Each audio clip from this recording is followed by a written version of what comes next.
Bonsoir à tous et bienvenue dans cette autre vidéo. L'objectif de cette vidéo est de vous montrer comment monter une DSF du système normal en utilisant l'application Alpha DSF. S'il y a une chose à retenir par rapport à cette application est qu'elle vous simplifie grandement le processus de montage de la DSF. Elle vous permet également de garder une cohérence d'ensemble des notes que constitue la DSF. Elle vous permet aussi d'éviter les erreurs courantes liées au montage de la DSF et enfin, elle vous permet d'obtenir en un clic le format Excel de téléversement. Déjà, pour monter une DSF, vous devez disposer d'un certain nombre d'informations, notamment les balances. Il s'agit de la balance N et N-1. Vous devez, entre autres, disposer d'informations sur la fiscalité, notamment les précomptes et acomptes versés de janvier à décembre. Vous devez aussi disposer d'informations sur la TVA, notamment les TVA dû versés de janvier à décembre. Vous devez, sur le plan comptable, disposer d'un état de créances clients, d'un état de dette fournisseur. Bref, j'estime que vous connaissez toutes les informations à disposer avant de monter la DSF, car il ne s'agit pas d'une formation sur la DSF. Notre objectif étant ici l'utilisation de l'application Alpha DSF pour monter une DSF, mais pas d'entrer dans les détails même de la DSF. Alors, on va présenter rapidement l'interface de l'application. Vous allez commencer par le bouton Vos balances. Et là, nous avons, lorsque vous cliquez, vous avez cet assistant. Vous avez la possibilité d'insérer la balance N ou N-1. Vous pouvez tout de même monter la DSF avec la balance N uniquement. Et là, à côté, vous avez le bouton contrôle de report qui vous permettra de vérifier le principe d'intangibilité. Nous allons y revenir. On ne va pas expliquer le bouton soumettre DGI. Peut-être je ferai une autre vidéo. Vous avez les trois boutons qui constituent le cœur ou bien le fond de la DSF, à savoir les états financiers, les états fiscaux et les notes annexes. Puis à côté, loin à côté là, vous avez le bouton identification qui regroupe les notes d'identification de la société. Là, vous avez le bouton quitter qui vous permettra de quitter proprement l'application. Et enfin, vous avez les deux boutons d'export. L'un pour exporter la DSF au format PDF et le téléversement DGI pour exporter la DSF bien évidemment au format Excel de téléversement compatible avec la plateforme des impôts. On ne va pas oublier également la navigation ici qui vous permet de piquer une note, la note 17 par exemple, et de vous y rendre automatiquement. Dans chaque note, vous avez le menu toujours en haut à droite. Vous pouvez faire suivant pour aller à la note suivante ou précédent pour revenir à la note précédente. Puis, à tout moment, vous pouvez cliquer sur menu pour revenir sur cette interface-là. On va donc commencer le montage de notre DSF. Donc, on va commencer par vos balances. Puis, ici, vous allez soit choisir N ou N-1. Vous pouvez commencer avec n'importe quel. Je choisis N. Je clique et là, je tombe sur l'interface où je veux coller ma balance. Il s'agit ici d'une balance à 6 colonnes. Donc, là, j'ai la balance 2023 et 2022. Donc, les deux balances, je les ouvre et nous les avons ici. C'est une balance à 6 colonnes, comme j'ai dit tantôt. Vous devez avoir 2 colonnes de solde d'ouverture, 2 colonnes de mouvement et 2 colonnes de solde de clôture. Débit, crédit, débit, crédit, débit, crédit. C'est une balance sans niveau de sous-totaux. Je ferai une vidéo pour bien expliquer cela. Donc, je veux copier donc les informations de la balance. Et là, je fais un copier et puis je reviens ici. Je veux donc coller. Coller toujours en valeur pour éviter les liaisons avec les formules. Là, il y a deux numéros de compte qui ne sont pas conformes. De façon résumée, retenez qu'il y a 3 choses à faire au niveau de la balance. Uniquement 3. Disons 2 même. Donc, la première des choses, c'est de se rassurer que la codification de vos comptes obéissent à la structure du plan de compte du système comptable que vous utilisez. Par exemple, ici, c'est le système normal. Donc, mes comptes doivent être conformes au plan de compte du Cisco OADA pour les entités à but lucratif. La deuxième des choses, c'est de se rassurer que les soldes des comptes sont bien positionnés. Et la troisième des choses, c'est de se rassurer que la balance est cohérente. Donc là, il y a deux numéros de compte qui ne sont pas conformes. Ici, nous pouvons bien voir la croix rouge ici. Il s'agit du compte 401 et 411. Vous allez certes dire que c'est correct, mais regardons ce que dit le plan de compte. Voilà. Donc ici, on est sur le plan de compte. Nous voyons que le compte 401 a des subdivisions. Ça veut dire qu'il est interdit d'utiliser le compte général dans l'application comme ça lorsque ce compte a des subdivisions. Par exemple, le cas où ça peut passer, c'est le cas du compte 415. Ça peut passer parce qu'il n'y a pas de subdivision. Donc, il est important d'aller au moins à 4 chiffres lorsque c'est possible dans le plan de compte. Cela permet de garantir que les notes se remplissent automatiquement. Donc, je vais mettre 401. Et là, il me dit qu'il reste un numéro de compte. Donc, s'il y a 1000, il va vous dire qu'il reste 999. Là également, je mets un autre 1. Après les 4 chiffres, vous pouvez mettre n'importe quel chiffre, ça va marcher. Donc là, c'est correct. Là, c'est la première des choses. La deuxième des choses, c'est de faire attention aux alertes sur l'incohérence. Cela est fait automatiquement. Regardez par exemple au niveau du mouvement. Je veux insérer 500. Et là, il me dit que la balance est incohérente. Sur le total de mouvements débit et crédit, il y a une différence de 500. C'est logique parce que je l'ai fait de façon hasardeuse. Puis, la troisième des choses, c'est de veiller à contrôler les soldes des comptes. Alors, ce contrôle est très important pour notamment rassurer que la DSF sera conforme aux dispositions OADA à plusieurs niveaux. Hein. Je vais prendre un cas simple. Normalement, le compte caisse 571 a un solde débiteur ou nul. Lorsque ce compte a un solde créditeur, ça veut dire que vous avez décaissé plus qu'il n'en faut. Vous n'avez pas de l'argent, mais vous avez quand même pu décaisser, ce qui est illogique. Donc, il y a donc en comptabilité les comptes qui ont des soldes débiteurs ou nuls uniquement. Il y a d'autres comptes qui ont des soldes créditeurs ou nuls. C'est le cas des comptes 28 ou des comptes de capital. Et il y a des comptes qui peuvent avoir des soldes soit au débit, soit au crédit. Donc, on va contrôler le solde pour se rassurer que chaque compte a le solde à la bonne position. On va contrôler les soldes d'ouverture et les soldes de clôture avec les boutons contrôle solde d'ouverture et clôture ici.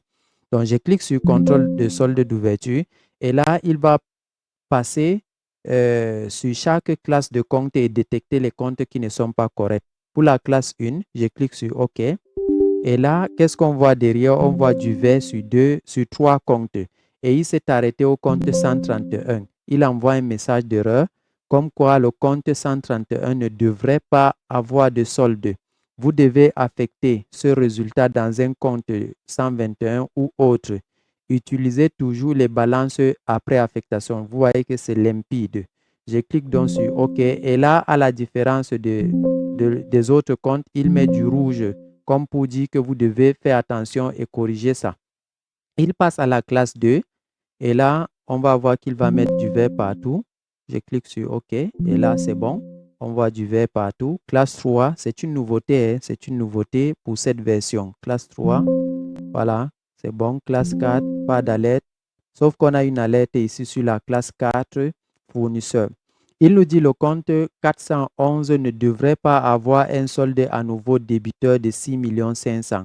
Observons ici, sur le compte 4011, nous avons 6 500 000 au débit et 8 752 742 au crédit. Ce n'est pas bon. Un solde, normalement, doit être soit au débit, soit au crédit, jamais des deux côtés. Mais le logiciel, lui, il va voir le côté où il ne faudra même pas avoir de solde. C'est pourquoi il vous dit qu'il ne doit pas avoir de solde débiteur. Là, il va colorier. Je mets OK, il colorie la place où il ne faut pas avoir de solde. Maintenant, il y a toujours un assistant qui va vous assister pour corriger les soldes. L'assistant a calculé 2 252 000 par différence crédit moins débit, c'est-à-dire il a fait 8 700 et poussière moins 6 millions et il a trouvé 2 millions. Il vous dit, voulez-vous placer ce solde au crédit, le bon côté? Je mets oui. Et là, il place le solde au crédit, il enlève au débit. C'est comme ça, le principe de correction. Même chose pour le 411 clients. Je mets OK et là, il colorie le crédit. Je lui dis oui, je valide et là, il fait crédit moins débit pour avoir le solde 0. Classe 6, OK, 7, 8, 4. 4, pourquoi? Parce qu'il y a encore un autre compte de la classe 4 à la fin. C'est-à-dire, il va détecter automatiquement comment vous avez rangé. Ici, je vais mettre le 121 et je recontrôle. Je mets le 121 parce qu'il m'avait dit d'utiliser les balances après affectation. Donc, il faut affecter le résultat. On ne veut pas de compte 13. Je contrôle. Classe 2, 3, 4, 5, 6, 7, 8, 4. Donc, il n'y a pas d'alerte. Vous voyez, tout est correct. Pour les comptes qui n'ont pas été contrôlés, c'est des comptes qui peuvent être à la fois débiteurs et créditeurs. On le fait pour le solde N-1.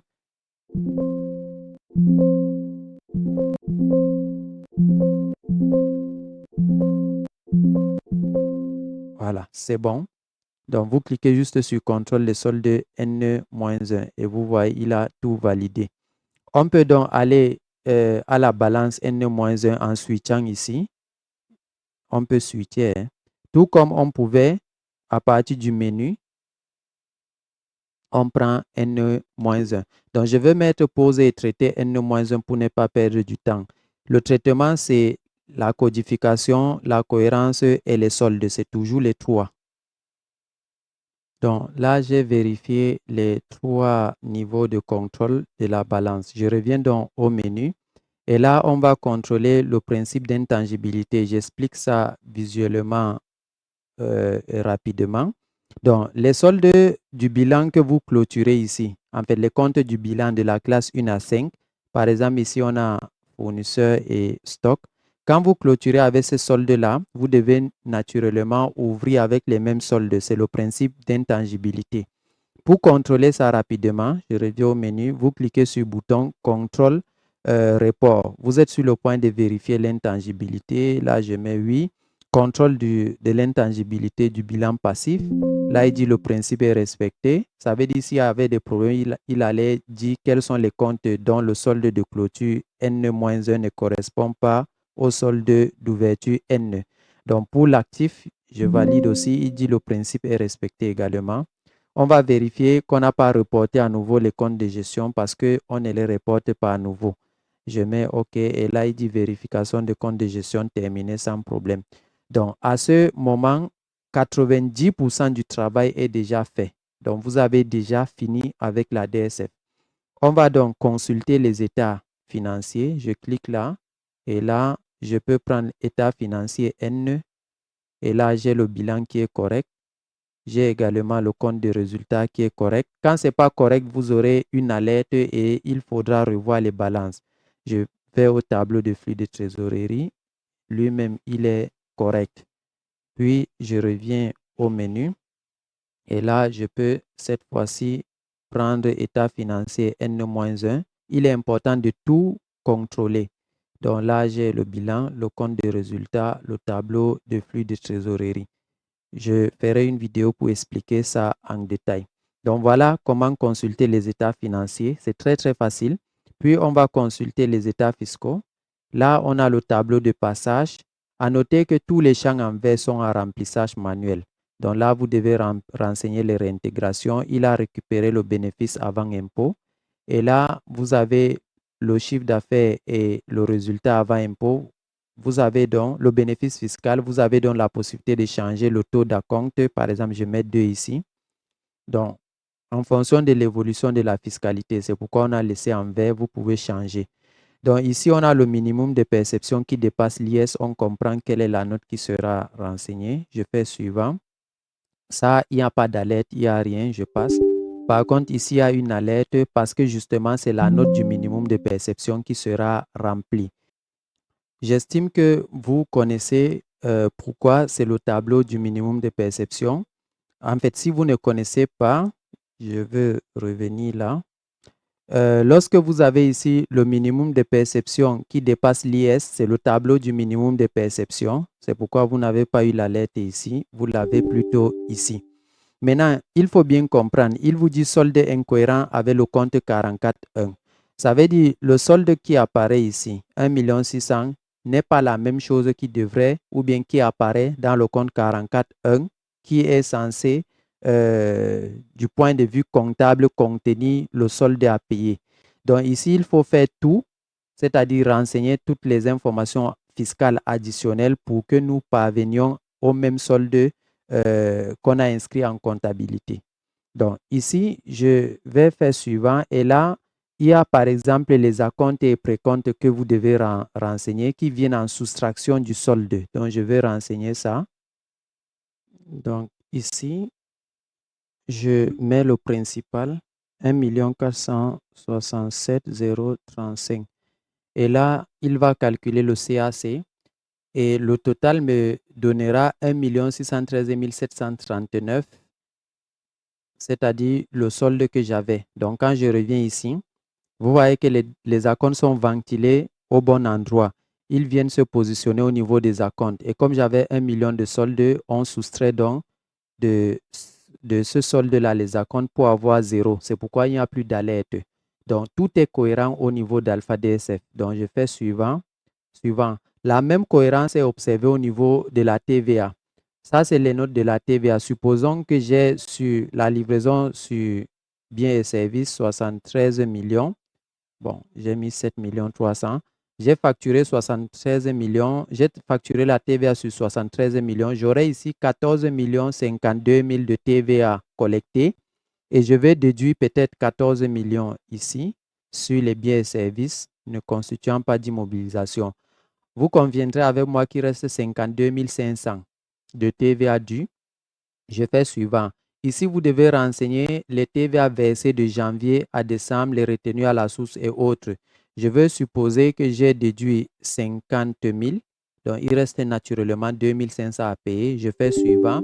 Et là, sur la synthèse de la TVA, j'ai donc les 2 500 à payer.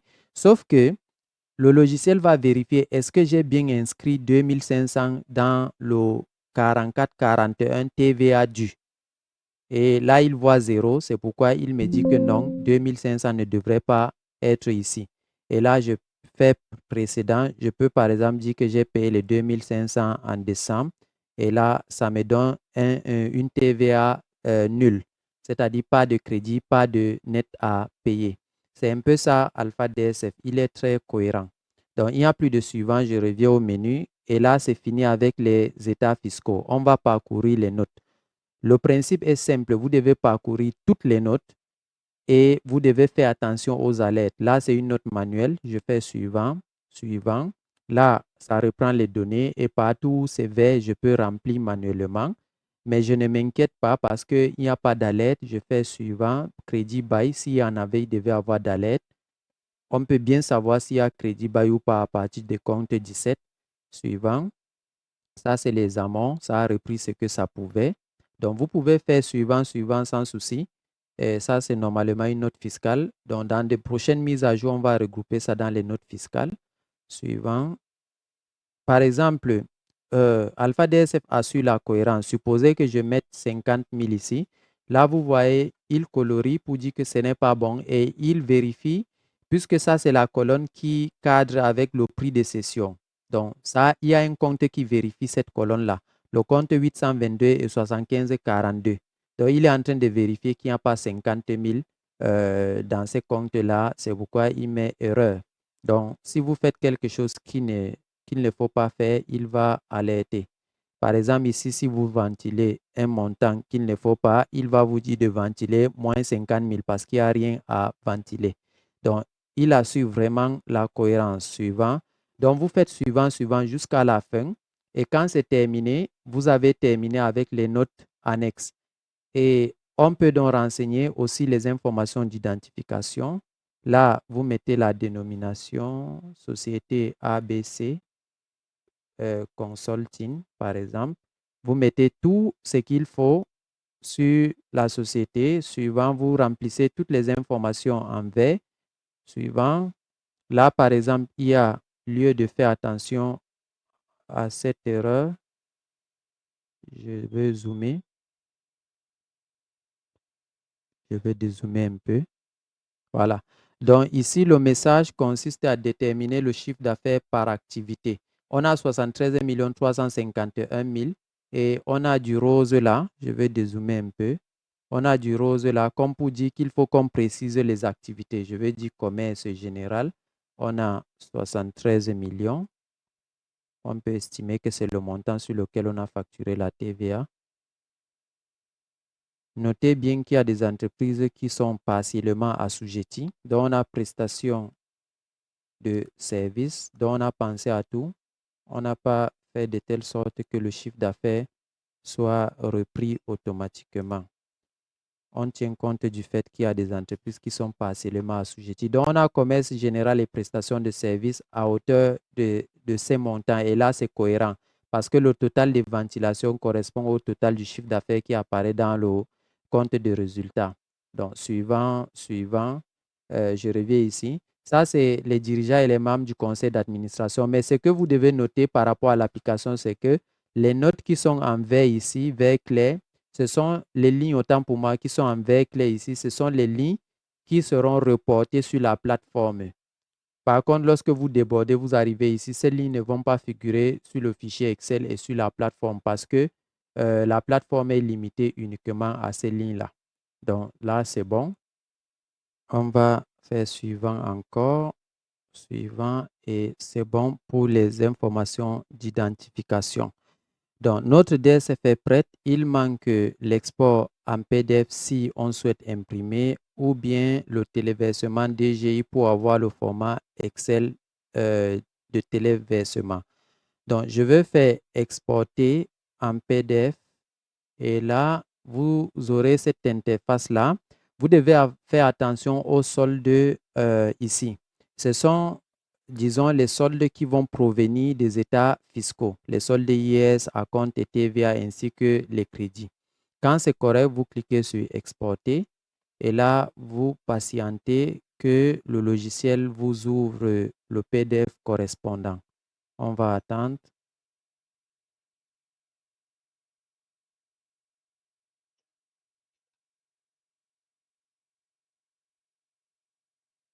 Voilà, donc là, vous avez donc votre DSF ABC Consulting au format PDF qui est ouvert. Vous allez juste l'enregistrer où vous souhaitez.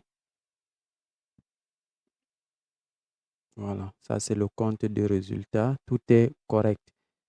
Ensuite, nous revenons ici. Et là, on va faire également le téléversement pour obtenir le format Excel pour l'envoyer sur la plateforme des impôts. Donc, je clique sur téléversement.